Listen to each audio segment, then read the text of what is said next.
Welcome to அரிஸ்காம் channel. இன்றைக்கி பார்த்திங்கன்னா மாவு அரைக்காமல் ஊறவும் வைக்காமல் இன்ஸ்டண்ட்டாக கருப்பட்டி பணியாரம் சூப்பராக செய்யலாங்க. 1 கப் அரிசி மாவு இருந்தால் போதும், குழந்தைங்களுக்கு ஈவினிங் ஸ்நாக்ஸ் ரொம்ப ஹெல்த்தியாக செஞ்சு கொடுக்கலாம். இது எப்படி செய்யணும்னு பார்க்கலாங்களா? அதுக்கு தேவையான பொருட்கள் பார்த்துடலாம். ஃபஸ்ட்டு ஒரு பாத்திரத்தை எடுத்து வச்சுட்டு 1 கப் அரிசி மாவு எடுத்துக்குங்க. இந்த 1 கப் அரிசி மாவை நல்லா சலிச்சிட்டு அதுக்கப்புறம் நம்ம சேர்த்துக்கரலாம். இது கூட 1/2 கப் ரவை, வறுத்த ரவை, வறுக்காத ரவை, எந்த ரவையாக இருந்தாலும் ஒரு 1/2 கப் எடுத்துக்குங்க. எந்த கப்பில் எடுக்கிறீங்களோ அதே கப்பில் கடைசி வரைக்கும் எடுத்துக்குங்க எல்லா பொருட்களையும். இது ஒரு பக்கம் எடுத்து வச்சதுக்கப்புறம் அதே கப்பில் 1 கப் அளவுக்கு பொடிச்ச கருப்பட்டி சேர்த்துக்கலாம். நல்லா பொடியை கட் பண்ணியிருக்கேன். அந்த கருப்பட்டி சேர்த்துட்டு தண்ணி 1/2 கப், அதுலேயே 1/2 கப் சேர்த்துட்டு மூழ்கிற அளவுக்கு சேர்த்துட்டு நல்லா கொதிக்க விட்டுருங்க, கரைஞ்சி வரட்டும். அது ஒரு பக்கம் கரைஞ்சிட்ருக்கப்பயே இது கூட ஒரு 5-6 டேபிள் ஸ்பூன் கிட்ட தேங்காய் துருவல் சேர்த்துக்குங்க. சேர்த்துட்டு இது ஒரு பக்கம் ஓரமாக இருக்கட்டும். இதுவுமே கரைஞ்சி வந்துருச்சுங்க. ரொம்ப கரைய தேவையில்லை. இந்த அளவுக்கு எல்லாமே கரைஞ்சிருந்தால் சரியான இதுதான். நம்ம ஸ்டவ்வை ஆஃப் பண்ணிவிட்டு இதோட வடித்து சேர்த்துக்கிறலாம். தூசி மண்ணெலாம் இருக்கும், கொஞ்சம் வடித்து கருப்பட்டி சேர்க்குறப்ப கண்டிப்பாக வடித்து கூட சேர்த்துக்குங்க. இது கூட நீங்கள் கருப்பட்டி இல்லைனா கூட வெல்லம் கூட சேர்த்து தாராளமாக செய்யலாங்க. இப்போ கொஞ்சம் கொஞ்சமாக சேர்த்துட்டு இது கூட நல்லா கலந்து விட்டுருங்க. கண்டிப்பாக கட்டி இல்லாமல் கலந்து விடுங்க. பாருங்கள், இந்த மாதிரி தோசை மாவு பதத்துக்கு, இந்த பதத்துக்கு இருக்கணும். இந்த அளவுக்கு கலந்துக்குங்க. இதை கலந்துட்டு ஒரு ஓரமாக இருக்கட்டும். அது கூட பார்த்திங்கன்னா ஆப்ப சோடா மாவு கொஞ்சமாக சேர்த்துருக்கேன். உங்களுக்கு விருப்பம் இருந்தால் சேர்க்கலாம், விருப்பம் இல்லைனா விட்டுறலாங்க. அவ்வளோதான். நம்ம சேர்த்துட்டு இது கூட ஏலக்காய் அரை பிஞ்ச் சேர்த்து வச்சுட்டு ஒரு 10லேருந்து 15 நிமிஷம் நம்ம மூடி போட்டு அப்படியே ஊற விட்டுறலாம்.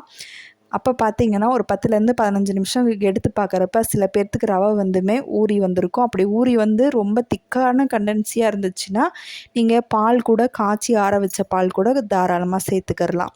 பாருங்கள், 10 நிமிஷம் கழிச்சு பார்க்குறப்ப இந்த அளவுக்கு இருக்குது. இதுவே போதுமான அளவு தான், நம்ம எதுவுமே கலந்துக்க தேவையில்லை. இப்போ பணியாரக்கல் எடுத்து வச்சு கல் சூடானதுக்கப்புறம் பார்த்திங்கன்னா இப்போ நான் அதில் 1 டேபிள் ஸ்பூன் அளவுக்கு எல்லா குழிலையும் நெய் விடுறேன். நீங்கள் நெய் இல்லைனா கூட எண்ணெயில் கூட தாராளமாக பொரிக்கலாம். ஆனால் இருந்தாலுமே இது நெய்யில் செய்கிறப்ப இன்னுமே டேஸ்ட்டு அல்டிமேட்டாகவே இருக்கும். இப்போ நல்லா எண்ணெய் காஞ்சி வந்துருச்சுங்க. இப்போன்னு பாருங்கள், நான் ஒரு குழியாக ஊற்றி நம்ம எடுத்துடலாம். அந்த நெய்யில் வெந்து வரப்பே வாசம் சூப்பராக இருக்கும். குழந்தைங்கள்லேருந்து பெரியவங்க வரைக்கும் கண்டிப்பாக பிடிக்கும். அவ்வளோதாங்க, எல்லா குழிக்கும் கொஞ்சம் கொஞ்சமாக நம்ம சேர்த்துக்கிறலாம். சேர்த்துட்டு ஒரு 5லேருந்து ஒரு 10 நிமிஷம் லோ ஃப்ளேமில் வைங்க. மீடியம் ஃப்ளேம், ஹை ஃப்ளேமில் கண்டிப்பாக வச்சிடாதீங்க, அடி பிடிச்சிரும்.